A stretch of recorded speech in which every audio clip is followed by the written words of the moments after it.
हमारा ब्रह्मांड कैसे बना? इसको जानने से पहले हमें यह जानना होगा कि यह बिग बैंग थ्योरी आखिर क्या है। दोस्तों, आज के इस वीडियो में मैं बिग बैंग थ्योरी की विस्तार से चर्चा करेंगे। बिग बैंग एक महाविस्फोट था जिसके कारण ब्रह्मांड का जन्म हुआ था। बिग बैंग थ्योरी पर बात करने से पहले हमें यह जानना आवश्यक है कि ब्रह्मांड यानी यूनिवर्स क्या है। दोस्तों, जिस ग्रह पर हम रहते हैं उसका नाम पृथ्वी है और हमारा ग्रह पृथ्वी जिस सौरमंडल में है वो सूर्य सौरमंडल है। हमारा सौरमंडल जिस आकाश गंगा में स्थित है उसका नाम मिल्की वे है और मिल्की वे में हमारे सौरमंडल जैसे करोड़ों की संख्या में सौरमंडल है। इस पूरे ब्रह्मांड में अरबों की संख्या में आकाश गंगा है। इस अंतहीन ब्रह्मांड का कोई छोर नहीं है। जितने ब्रह्मांड को वैज्ञानिक अनुमान लगा पाए हैं उसे ऑब्जर्वेबल यूनिवर्स कहते हैं। दोस्तों, इस विशालकाय अंतहीन ब्रह्मांड के बारे में जानकर आपके मन में एक सवाल तो जरूर आया होगा कि ब्रह्मांड की उत्पत्ति कैसे हुई। बिग बैंग थ्योरी किसने दी? वैज्ञानिकों के अनुसार ब्रह्मांड की उत्पत्ति का कारण बिग बैंग नामक महाविस्फोट माना जाता है। इस थ्योरी को 1927 में जॉर्ज लेमेत्रे ने दिया था। उस समय उनके इस विचार का समर्थन नहीं मिला। 1929 में एडविन हब्बल ने रेड शिफ्ट का सिद्धांत दिया जिसके अनुसार आकाश गंगाएं एक दूसरे से दूर जा रही है। इसका अर्थ यह लगाया गया कि ब्रह्मांड फैल रहा है। शून्य के बिग बैंग थ्योरी क्या है? शून्य से ब्रह्मांड यूनिवर्स का निर्माण हुआ था, यानी कि ब्रह्मांड के निर्माण से पहले कुछ भी नहीं था। बिग बैंग थ्योरी के अनुसार ब्रह्मांड का विकास एक बिंदु से हुआ है। आज से 14 अरब वर्ष पहले ब्रह्मांड की उत्पत्ति मानी जाती है। इस थ्योरी के विकास के पीछे हबल टेलीस्कोप है। इंसान के द्वारा अंतरिक्ष में स्थापित यह टेलीस्कोप सबसे शक्तिशाली टेलीस्कोप है जिसके द्वारा ब्रह्मांड की रहस्यमयी जानकारियाँ सामने आई है। हबल टेलीस्कोप के द्वारा ली गई तस्वीरों के अध्ययन से यह बात सामने आई है कि ब्रह्मांड लगातार फैल रहा है। ब्रह्मांड की गैलेक्सीज एक दूसरे से दूर जा रही है। इससे यह अनुमान लगता है कि अरबों वर्ष पहले ये आकाशगंगाएं एक दूसरे के पास रही होगी और शायद इतने पास रही होगी जितने सघन बादल होते हैं। इस स्थिति को ग्रेविटेशनल सिंगुलैरिटी कहते हैं।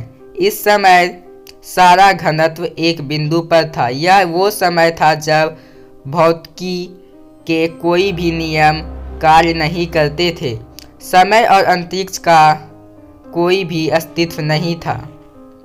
ठीक यही समय था जब किसी कारण से उस बिंदु में महाविस्फोट हुआ था। इसके कारण पदार्थ उस बिंदु से दूर जाने लगे और वो आज तक दूर ही जा रहे हैं। यह महाविस्फोट बिग बैंग कहा जाता है। यह महाविस्फोट इतना ज़बरदस्त था कि आज भी ब्रह्मांड लगातार फैल रहा है, यानी एक्सपेंड कर रहा है। ब्रह्मांड की उत्पत्ति के संदर्भ में यह थ्योरी सबसे ज़्यादा सटीक मानी गई है।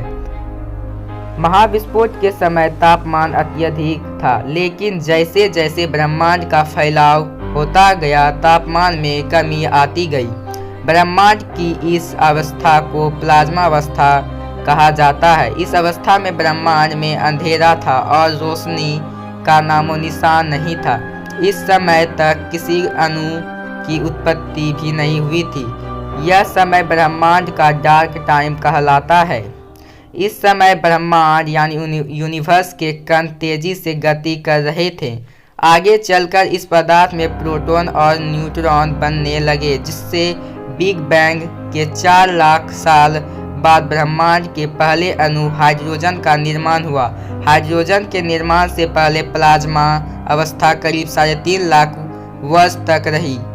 इसके बाद गुरुत्वाकर्षण की उत्पत्ति हुई, जिससे हाइड्रोजन के अणुओं से हीलियम बना। इससे ब्रह्मांड के पहले तारे का निर्माण हुआ और अंधकारमय ब्रह्मांड रोशनी से चमक उठा। बिग बैंग थ्योरी इन हिंदी। इसके बाद ब्रह्मांड यानी यूनिवर्स का विस्तार जारी था। अणुओं का निर्माण भी लगातार होता रहा, जिससे नए तारे का बनना जारी रहा। ब्रह्मांड में धीरे धीरे ग्रहों का निर्माण हुआ, जो आज भी जारी है। तारों के साथ ग्रहों के बनने से सौरमंडल की उत्पत्ति हुई और आकाशगंगाएं का निर्माण हुआ। इनके निर्माण के पीछे कौस्किम पदार्थ है। हमारा सूर्य और सौरमंडल इसी तरह की निर्माण प्रक्रिया का हिस्सा है। बिग बैंग के बाद से ही ब्रह्मांड लगातार फैलाव पर है, यानी एक्सपैंड हो रहा है। बिग बैंग थ्योरी वैज्ञानिकों में सर्वाधिक मान्य थ्योरी है, लेकिन इस थ्योरी से अभी तक भी कुछ सवालों के जवाब नहीं मिलते हैं। पहला सवाल यह है कि बिग बैंग से पहले क्या था? अगर बिग बैंग एक सूक्ष्म बिंदु यानी एक पॉइंट से शुरू हुआ था, तो इससे पहले क्या था? तो दोस्तों, यह एक वैज्ञानिक अनुमान है। वैज्ञानिक अभी भी ब्रह्मांड की उत्पत्ति के बारे में खोज रहे हैं। यह सिर्फ एक थ्योरी है। तो चलिए मिलते हैं अगले वीडियो में। तब तक के लिए बाय, नमस्ते।